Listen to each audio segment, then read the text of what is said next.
বিসমিল্লাহির রহমানির রহিম। আসসালামু আলাইকুম এভরিওয়ান। আমার আজকের রেসিপি হচ্ছে খুবই সহজ এবং মজাদার ডিম ছাড়া সুজির বিস্কুট রেসিপি। ডিম ছাড়া খুবই সামান্য উপকরণে কিন্তু ঝটপটভাবে আপনারা এই বিস্কুটটি বাড়িতেই তৈরি করে নিতে পারবেন। তাও আবার কিন্তু আজকে আমি চুলায় তৈরি করে আপনাদের সাথে শেয়ার করব। বিস্কুটটা অনেক বেশি পারফেক্ট হয়েছে, মুখে দিলেই কিন্তু মিলে যায়, অনেক বেশি সফট এবং ক্রিস্পি।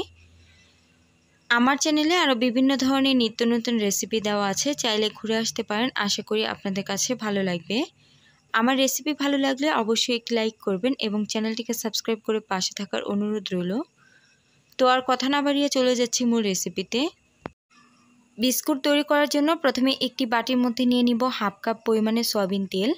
চাইলে আপনারা কিন্তু ঘি অথবা বাটার দিয়েও এই বিস্কুটটা তৈরি করে নিতে পারেন। এরপর এর মধ্যে দিয়ে দিব 1/3 কাপ পরিমাণে চিনি। আমি চিনিটাকে আগে থেকে গুঁড়ো করে নিয়েছি, এতে করে বিস্কুটটা বানাতে সুবিধা হবে। এখানে আমি লাল চিনিটা ব্যবহার করেছি, তবে আপনারা যদি সাদা চিনি ব্যবহার করেন তাহলে পরিমাণটা একটু বাড়িয়ে ব্যবহার করবেন। চিনিটাকে তেলের সাথে হালকা একটু মিক্স করে নেওয়ার পর এখন এর মধ্যে দিয়ে দিব হাফ কাপ থেকে একটু বেশি পরিমাণে সুজি, দিয়ে দিব 1/3 কাপ পরিমাণে ময়দা, 1/3 কাপ পরিমাণে বেসন, হাফ টেবিল স্পুন পরিমাণে লবণ, অর্থাৎ লবণটা স্বাদ মতো এখানে ব্যবহার করতে হবে। দিয়ে দিব হাফ টেবিল চামচ পরিমাণে বেকিং পাউডার। এরপর হাতের সাহায্যে খুব ভালোভাবে এটাকে মেখে নিতে হবে। এভাবে একবার হলো বাসায় ট্রাই করবেন, ট্রাস্ট মি, ছোট থেকে বড় সবাই কিন্তু খুবই পছন্দ করবে। এই ডোটাকে চেষ্টা করবেন তেল দিয়েই মাখিয়ে নেওয়ার জন্য। সবশেষে এর মধ্যে হাফ টেবিল চামচ দিয়ে দিচ্ছি ঘি, এতে করে বিস্কুটটা থেকে অনেক সুন্দর একটা ফ্লেভার বের হবে। আমি কিন্তু এখানে কোনোভাবে কোনো প্রকার পানি অথবা দুধ ব্যবহার করিনি। এই ডোটাকে চেষ্টা করতে হবে অবশ্যই তেল দিয়ে এভাবে করে মেখে নেওয়ার জন্য। এখানে পানি ব্যবহার করলে বিস্কিটটা কিন্তু পারফেক্টভাবে তৈরি হবে না। এই ডোটাকে মাখার পর 10 মিনিটের মতো আমি রেস্টে রেখে দিয়েছিলাম। এরপর এই বিস্কুটটাকে তৈরি করে নিচ্ছি।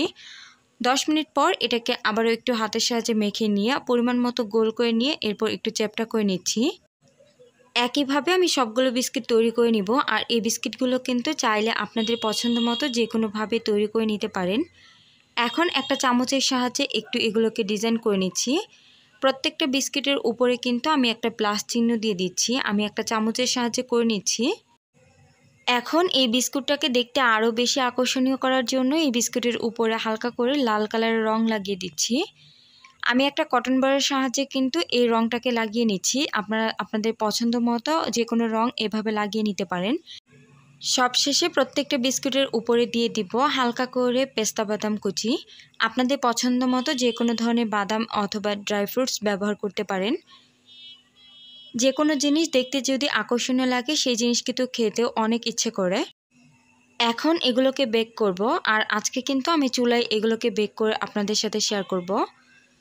এর জন্য চুলায় প্রথমে একটি হাঁড়ি বসিয়েছি, হাঁড়ির মধ্যে একটা স্ট্যান্ড বসিয়ে এরপর এই প্লেটটাকে বসিয়ে ঢাকনা দিয়ে ঢেকে অপেক্ষা করছি 20 মিনিট।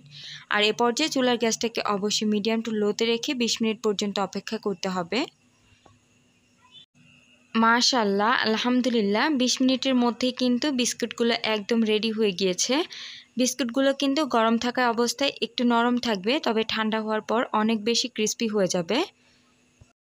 এই বিস্কিটগুলো একসাথে অনেকগুলো তৈরি করে কিন্তু আপনারা প্রায় অনেক দিন পর্যন্ত এগুলোকে সংরক্ষণ করে খেতে পারেন। বিস্কুটটা কতটা বেশি পারফেক্ট হয়েছে আশা করি দেখেই বুঝতে পারছেন। চাইলে সকাল বিকেলের নাস্তায় অথবা বাচ্চাদের টিফিনে অথবা অতিথি আপ্যায়নে কিন্তু ঝটপটভাবে এটা ট্রাই করতে পারেন।